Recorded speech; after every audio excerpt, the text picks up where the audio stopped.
Good morning, everyone. Welcome to the Ankerstar Wealth Market Update. I'm your host, Allison Ankerstar, and today we'll be talking about the stock market reaction to the Russian invasion, what to do during a market crash, and lastly, we'll discuss Alibaba's earnings. But before we begin, as a reminder, this is a financial education presentation and should not be construed as personal financial advice. Full disclaimer information is available at ankerstarwealth.com. Good morning, Steve. The S&P 500 officially entered correction mode yesterday, and now Russia has invaded Ukraine, further hitting the market. Is this blip on the radar, or is this the beginning of World War III? Well, hey, good morning, Allison, and long day today. It's already been a long day for me. I don't set an alarm anymore. For some reason, I can always wake up between 6 and 7 o'clock in the morning on weekdays and prepare for the market open. But today I knew, I was joking with my wife last night because we were sitting there watching Inventing Anna, if you're a watcher of that show. And no kidding, the phone started going off, and there it was, the Russia invasion of Ukraine, right? So we've been talking about it any day now, and it finally happened last night. And, she said, "You're going to be up at 4 a.m, aren't you?" And I said, "Well, yeah, probably." And sure enough, I think it was 4:22 when I magically woke up this morning. So on days like this, I do like to get up early, watch the market action, get kind of a better feel for what's going to happen throughout the day, because obviously it's going to be a significant day in the market. So I want to show you this first. So what you're looking at here is, again, the TD Ameritrade Think Pipes platform. This is the dark blue are the market open days, the light blue are the pre-market. I wanted to back it out a little bit just so you can see both for the S&P 500 and the Qs that kind of dropped during the day yesterday. I expected yesterday to be an up day. It was clearly not. It started as an up day and then rolled over hard basically throughout the day, with one little false hope there in the middle. But then basically it sold off into the end of the day. And of course, you can see the action so far this morning.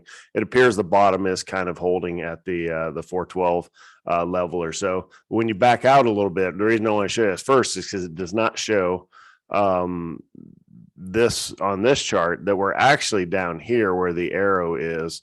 And the reason that's significant is we talk about resistance. Sometimes you don't really invest off of it, but I will trade off of it, look for entry points and things. I thought the resistance here at this, 425 level would hold. It held there. It held back in September. And even you can almost go back to around here and argue there's a resistance level. Well, it's fallen through that. Whenever charts, whether it's an individual stock, index fund, or the overall market breaks through a resistance level, that's significant. And we're breaking through it hard, which is also significant. So let's talk to that real quick. Just from, forget the pending war that I will answer your question eventually. Forget that for a second. Just from a technical perspective, when you break through the resistance, there's a lot of buyers at a resistance level because people are going, okay, that's my entry point because that is held. So when you have a lot of buyers and you exhaust them, meaning it falls through that, there tends not to be, the stock can go into free fall. The day trading that I have done follows this exactly, right? If you follow any of the stuff, I used to do it all the time. I don't do it that often anymore. But exactly that pattern is you exhaust the buyers and then the stock drops and you short it from there. Well, that's kind of what's happened in the market anyway. And, that happened yesterday where we broke through the resistance. And of course, when you have a major, war in Europe, the biggest invasion in Europe since World War II. A lot of hyperbole out there. You can't trust the mainstream news anymore, unfortunately. But I think that's true. Some were saying it's largest in the world. I would have to think the invasion of Iraq by the U.S. was a lot larger than this, but I have not validated that.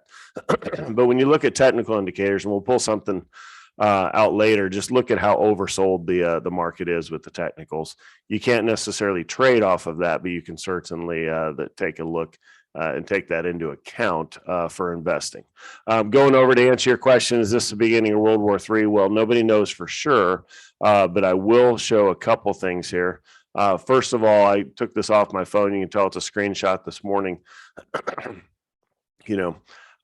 We have inflation issues and we have the Federal Reserve. Those are going to be far more important, really, as far as market forces, in my opinion, than what's going on between Russia and Ukraine. Now, That's if this stays like the 2014 model, which again, the 2014 model went in for a couple months, annexed Crimea, and then left. If that's the goal, is to go in there and annex these two provinces. I'll show you an article and a picture here in a minute if you're not following. But if that's the goal, then I think this will be a non-issue for the market, other than we'll sell off today. But one thing that Kramer says here is, and it's important for you to know this, because otherwise you can freak out in the morning, right? It's too late to sell for most. So that, and it's really looking to buy. So this really is that opportunity for you to buy all of the quality stocks that you've had. And we'll get back to that a little bit later in the show. Also, another thing is, historically, sound of the cannons means it's time to buy. Wars are good for economies. Obviously, wars are never good because there's people losing lives and being displaced and everything, all the other atrocities that go with armed combat, if you will. But from an economic perspective, generally, it's good for economies, right? People gear up, you produce a lot of stuff, everybody gets very super hyper productive in support of the effort. You think back to World War II, probably the best examples of that, and some amazing things get accomplished. That's more of a World War type thing, but certainly there you will see some, I think, a bump up in the economy based off of the war effort, if you will, depending on how much it kicks off. Okay, a couple of things I want to show you to really answer your question. You asked, is it World War III? I would say no. I don't think so. I don't think it will boil over into that. However, boil over into that, not broil. But I will say that there are certainly some interesting setups here. So, there's a lot of talk in mainstream media on, okay, we had the, and a lot of it's politics, right? And you can't kind of get away from it. You don't want to invest on politics. And the reason I go to Al Jazeera is I lived in the Middle East for a year in a combat role in the Air Ops Center over there for Iraq and Afghanistan. And we always went to Al Jazeera for some actually unbiased, you don't have that U.S. political bias behind it. So I found it very useful as a source of news. And this morning I immediately went there to kind of get an apolitical view of the situation. So, but when you look at the U.S., we had a little bit of a rough exit from Afghanistan. Wasn't what people hoped. The jokes were that, we spent 17 years over there to wrest control from the Taliban to give it back to them 17 years later. Some of that was just political mudslinging and political theater. But I will say that it did open the door for potentially the United States looking weak and for some stuff to cook off. Now, this may have happened anyway. I'm not necessarily saying the U.S. looked weak and that's why Putin did what he did. However, it probably didn't help. But certainly the concern now is, does this parlay into other people doing things, particularly China, the Chinese Taiwan situation? Back in the day when I was on active duty, which seems like a million years ago, we talked about that situation a lot. And how do you protect an island right off the coastline of a major country when you don't have really a place to put forces, right? Obviously, the Navy is our force projection force. And you can get them close by, obviously, because that's easy, but everybody else to support coming from a long way away, very challenging problem. So hopefully it doesn't boil over into things around the world. Hopefully it's more like the 2014 model. But I did want to show you this just because there's a couple maps in here. If you're not getting this off of mainstream media, is the this is Putin. Actually, go to this one first. This is where the maps are. This will break down. It's a pretty good article, but it talks about, this is a real-time map from Google Maps. This is Kiev, and this is people fleeing basically out of the capital because they're expecting to get bombed. So that's one interesting map that no kidding, it's real for those that are there, or if you have family or friends or your business in that area. Here's the two areas of concern that likely, in the best case scenario, Putin decides to quit and goes home, takes his forces and goes home. Okay, that's probably not likely to happen. I think it's far more likely that he does annex these provinces, and it stands, right? Because I don't think we have the stomach either as the United States, the UN, NATO, whoever, to be able to actually go ahead and go in there with ground forces and repel his. So I think it'll be more like the Crimea situation where he will have recovered these two states that he thinks are his anyway, from way back in the day. The other last one, just to give you an idea, Kiev's way back here. So again, this is the area in question, but again, bombing in Kiev. And I did say a headline, which I refuse to believe, I can't say refuse, which I highly doubt, is Ukraine is saying that they shot down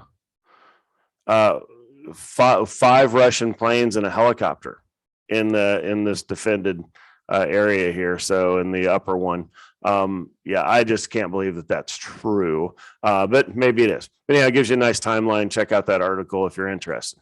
Also, I just want to bring up Putin's speech. If you listen to that or caught a summary, I think listening to speeches is too long, but I do like kind of flipping through and reading through these speeches. And he makes an interesting comparison, which obviously I was personally involved with. And that's this paragraph here.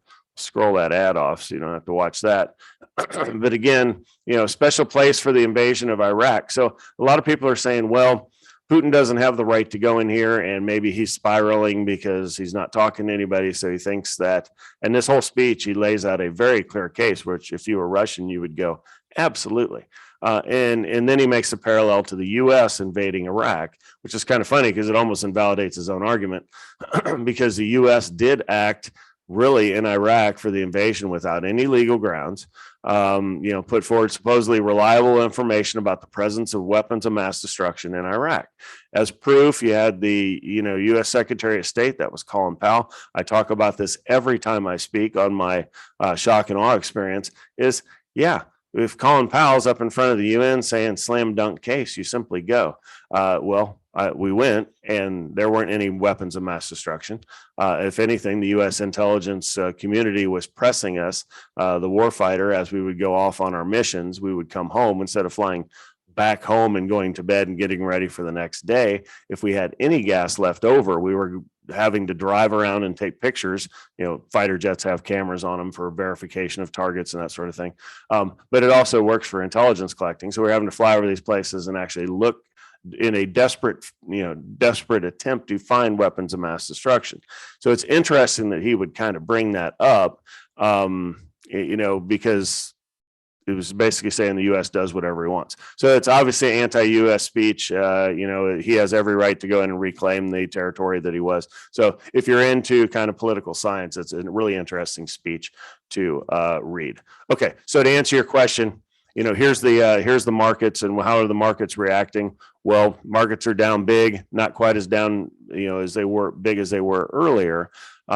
But I don't think this is World War III. I think this is a controlled event. I don't think the U.S. is going to do anything, other than lots of rhetoric and sanctions, but nothing to get into a shooting match with any of the Russian forces out there. So overall, not World War III yet. We don't have to worry about that. The current market action can seem like a full-on market crash to some people. What actions are you taking with client portfolios during times like these?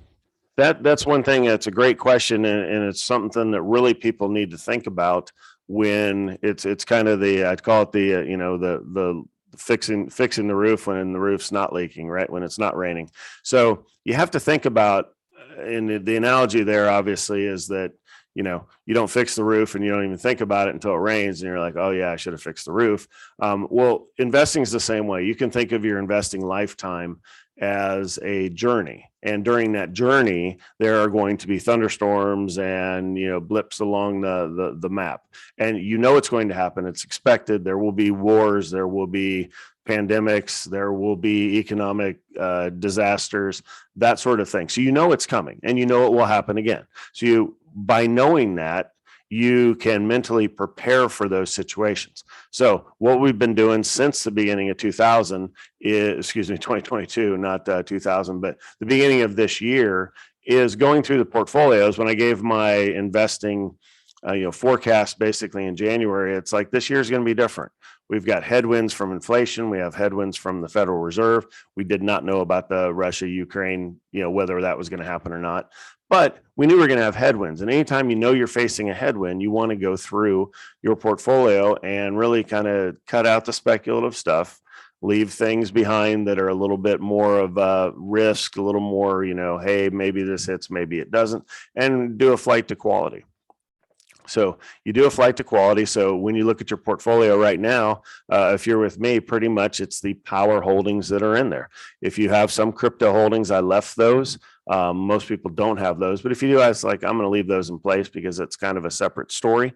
I was shocked that, gold popped obviously on this, oil popped on this, but crypto did not. I thought it would, but so I was kind of surprised by that reaction.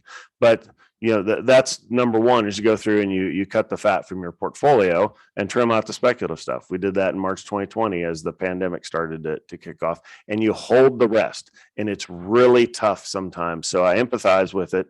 But yeah, the big numbers in your portfolio are going to go red. Or if they're already red, which, depending on if you just opened your account with me in the past couple months, everything's pretty much in the red. It's going to get more red likely before it gets better. Right. So you want to do, go in and do a flight to quality. And then the second thing is to really just kind of look away and give it a break. However, if you're a trader at all, this gives, volatility is a trader's best friend. So if you're trading things, trade oil, trade gold, trade crypto on this, you can trade the overall market. You can trade volatility using the VXX. So if you're in a situation where you want to sit in front of the computer and make money, things are a little more predictable in a volatile situation because things move. And as a trader, you need things to move. Separate that completely from investing. So back to investing, in some, you have two options and you may consider both. And the first one is that flight to quality. And then just for your own mental health, it's okay to look away during these times and check back later. Switching to earnings, Chinese online retailer Alibaba released earnings this morning. Is Baba a buy, sell, or hold? Well, China's in the news right now because of the relationship to Russia, and of course they had, we had the Winter Olympics, and we thought, okay, Putin won't invade during the Winter Olympics, and sure enough, Winter Olympics are over, and in he goes. So it was interesting how people had made that call turned out to be correct. Not necessarily one for one, causal relationship there, but certainly interesting. So investing in China, first of all, communist country, so. For your capitalist dollars that are based on earnings and profits and ability to scale and all of the things that we believe in this country, investing in Chinese companies, they can be muted, if you will, because of the government. You have government risk there. They could hop in and crush a company kind of at will, shoot themselves in the foot sometimes, but that's the type of government out there and why it's kind of less than ideal, if you will, from a capitalist perspective. I'm sure they think it's wonderful. But as far as your dollars, I love the middle class over there. I love all the technology. I love the innovation and just sheer size and scale. I do have money in a couple of Chinese names. Alibaba, I was a huge believer in Alibaba as the eBay of China. However, that's been problematic, and I'm largely, out of the name across the board, waiting for a better reentry. Now, when you look at their numbers, here's what the report was: slowest ever revenue growth, and they did miss. So the revenue grew, but they missed expectations. So that's obviously bad, and really they're talking about slowing down in the future. So really, it's kind of uninvestable, if you will. From a best of breed standpoint. However, I will say that if you have the stomach for risk, there will be a day when Alibaba returns to the forefront. But you're going to have to, when things get cheap enough, eventually they become a buy. I do think when you scroll down and look at the PE ratio, 15 PE on a company this size and a middle class size that China has. I mean, the company will come roaring back, but I don't think it's anytime soon. But if you have the stomach for it, and you want to hop in, consider buying it. Thank you, everyone, for your questions. Please submit your questions as a comment through social media or directly to our email at vipservices@ankerstarwealth.com. That's all we have for today's show. I'm Allison Ankerstar, and we'll see you back here tomorrow.